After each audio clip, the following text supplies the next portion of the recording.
తమిళనాడు ఎన్నికల్లో విజయ్ సాధించిన విజయం ఒక సంచలనం. దశాబ్దాలుగా అక్కడ డిఎంకే, అన్నా డిఎంకే పార్టీలకు సొంతంగా టీవీ ఛానళ్లు, పేపర్లు ఉండి విపరీతమైన ప్రచారం చేసుకునేవి. ఆ మీడియా సంస్థలు విజయ్ను అస్సలు పట్టించుకోలేదు. కనీసం ఆయన వార్తలను కూడా వేయలేదు. కానీ విజయ్ వాటి గురించి అస్సలు బాధపడలేదు. పేపర్లు, ఛానల్స్ మద్దతివ్వకపోయినా సాధారణ కంటెంట్ క్రియేటర్లే ఆయనకు అసలైన ప్రచారకర్తలుగా మారి సోషల్ మీడియా ద్వారా ఆయన సందేశాన్ని ప్రతి ఇంటికి తీసుకెళ్లారు. విజయ్ తన అభిమాన సంఘాలను కేవలం సినిమాల కోసం కాకుండా ఒక క్రమశిక్షణ ఉన్న డిజిటల్ ఆర్మీగా మార్చుకున్నారు. 2021 స్థానిక ఎన్నికల్లోనే ఆయన మద్దతుదారులు స్వతంత్రులుగా గెలిచి తమ సత్తా చాటారు. పాత పార్టీలు ఇంకా పాత పద్ధతుల్లోనే ప్రచారం చేసుకుంటుంటే విజయ్ మాత్రం డేటా అనలిటిక్స్, సోషల్ మీడియా ఇన్ఫ్లుయెన్సర్ల సాయంతో ఓటర్లకు చేరువయ్యారు. ప్రతి బూత్ స్థాయిలో ఒక డిజిటల్ కన్వీనర్ ను పెట్టి రీల్స్, షార్ట్స్ ద్వారా యువతను ఆకట్టుకున్నారు. పెద్ద పెద్ద మీడియా సంస్థలు విజయ్ను దూరం పెట్టడం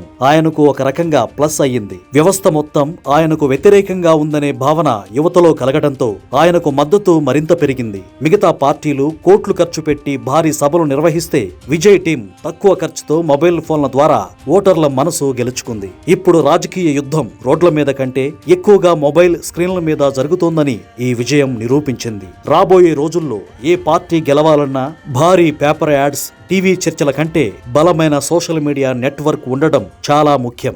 డిజిటల్ ప్రపంచాన్ని ఎవరు శాసిస్తారో వాళ్లే రాజ్యాధికారాన్ని కూడా అందుకుంటారని విజయ్ నిరూపించారు. మీడియా సంస్థలు, వారసత్వ రాజకీయ నేతలు ఒకవైపు ఉన్న టెక్నాలజీని నమ్ముకున్న విజయ్ గెలవడం ఒక పెద్ద విప్లవం. సాంప్రదాయ మీడియా ఇప్పటికైనా మారకపోతే భవిష్యత్తులో అది ఒక జ్ఞాపకంలా మిగిలిపోయే అవకాశం ఉంది.